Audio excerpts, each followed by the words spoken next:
Alrighty, welcome back to another video. In this video, we're going to be talking about apple cider vinegar and how it relates to your metabolism. So if you're interested, definitely stick around.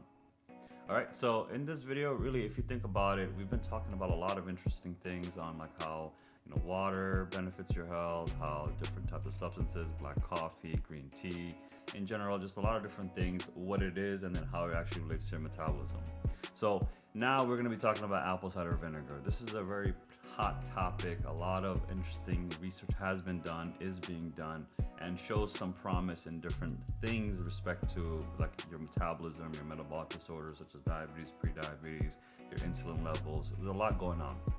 So I want to actually take the time and help us all understand what the baseline understanding of apple cider vinegar is, and then from there we'll make our understanding and then our assumptions, and then from there talk about how it relates to your metabolism. So let's go ahead and shift over to the desktop.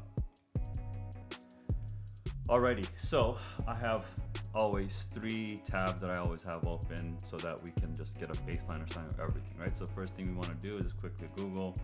I just Googled apple cider vinegar and metabolism, and I have a bunch of results. And we want to go to credible resources, right? So this is something that you're also going to learn as well when you're doing research on the internet, which has a ton of information.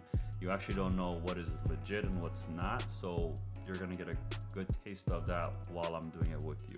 This is how a scientist, a researcher, doctors think about the way they gather information on the internet. First thing I did is I Googled it, and then once I Googled it, I want to take a look at like, okay, what are the different websites that offer me the different information, right? I see health.harvard.edu, so it's Harvard, and they have a reputation to uphold, so there's not going to be any weird type of information or clickbaity information within these type of resources. There's another one for Cleveland Clinic, which is also a very, very popular center for medicine and health and science.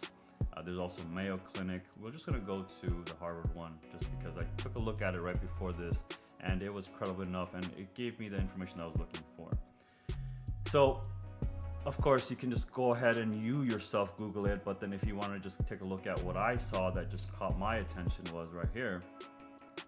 In all, the scientific evidence that vinegar consumption, whether of the apple cider variety or not, is a reliable long-term means of losing excess weight is not compelling. So meaning for weight loss, no, it's not really necessary. But on the other hand, a number of studies suggest that vinegar might prevent spikes in blood sugar in people with pre-diabetes and type 2 diabetes by blocking starch absorption. Perhaps that's a topic for another day. So basically what they're trying to say is that, again, when you have these diabolic I mean, diabetes is pretty diabolic the way it does what it does. But when you have these type of metabolic disorders, what you have is you have this dysregulation in how your insulin operates, right? Just to recap what insulin does, insulin takes all the sugar that is in your bloodstream and pushes it into your muscles or brain tissues or wherever it needs to go. So insulin's really good at pushing sugars into cells. And so when you have excess amounts of sugars just ravaging through your body, your insulin levels usually don't accommodate fast enough, right? So your pancreas will release it, insulin will get to work. But if you have so much sugars running around, not only does your pancreas get fatigued because it's like continuously producing insulin, but also each one of your cells might have too much sugars already in there, so it starts, shutting its doors, saying, hey, we don't need any more insulin. Think of insulin as like the salesman, the door-to-door salesman. He goes to each of the cells, say, hey, I have a really good set of sugars. Would you like some? And if the cell needs it, then of course they're gonna go ahead and pull it in. But that's what it is, right? So we just took a look at it, and then if you wanted to quickly go YouTube, why do we do YouTube? Because it's the second largest search engine in the world.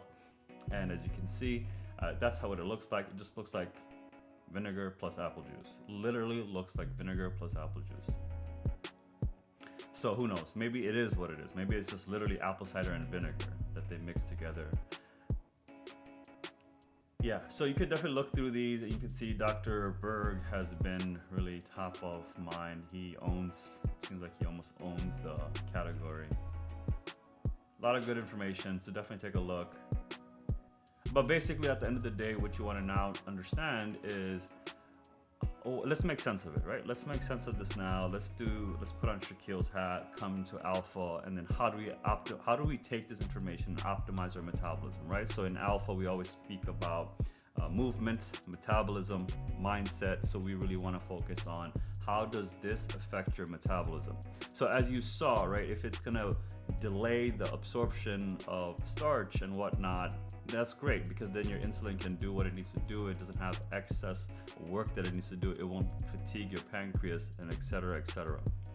Now, in relation to your metabolism, we want to speed it up, right? We always want to speed it up, just because that keeps it sort of in a nice homeostatic function compared to it being too slow or it being too fast, where you just never keep the weight. For a lot of us, losing the weight is harder than actually keeping the weight, right? Because we just store so much more that we don't really know how to go about dealing with it. So with that being said, let's talk about it, right? So always remember, what are the three fundamental macros? There are protein, carbs, and fats. And so what ends up happening with the Western diet, the modern diet, excess carbs are everywhere. So we have a lot of carbs coming to our body, and those carbs, when it's not used, they turn into fat. And so we have a lot of fat accumulation on top of the fat that we're eating as well.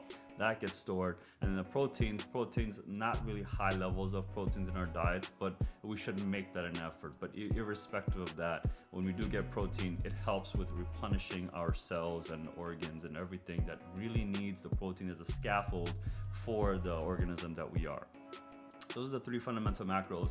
And since we have a dysregulation in the carbs, dysregulation in the fats, taking something like apple cider vinegar can help you sort of reduce the impacts of having too much sugar in your diet. But this is not a substitute, right? You still have to cut out all the sugars in the beginning so that your body can use everything that's in your blood. And then after that, then move on to actually using the fat, which is what keto would do. It's a great idea, great concept. It works. I've tried it. You just get so much more energy, which is great. All in all, let's recap the video. Apple cider vinegar, what is it? It essentially is like a combination of apple cider and a vinegar, and you mix it, and so it creates this concoction. And when you drink it, I tried it. It's not the greatest taste, to be honest with you.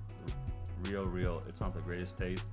If I had to do it for health benefits, I would. I don't do it because I've obviously regulated my metabolism through time. But if you needed to just jumpstart, you needed something, right? Just anything that will just psychosomatically change the way you think, 100%. I definitely would vouch for this because I did it for a while and I saw some good benefits from it. I checked my sugar levels, they were all balanced and stable. But again, also at the same time, I wasn't overweight, I didn't have diabetes, maybe just regulated my normal. But I would be curious to hear your thoughts if you've tried this before, and what does that experience look like? So definitely hit me up in the comments below, let me know, share it with others so they can also get some good ideas as well. With that being said, guys, I definitely appreciate you. If you found any value in the video, you know what to do. Definitely go ahead and like that video. And then, of course, subscribe and comment below so that way we can get this conversation started. With that being said, guys, I'm gone.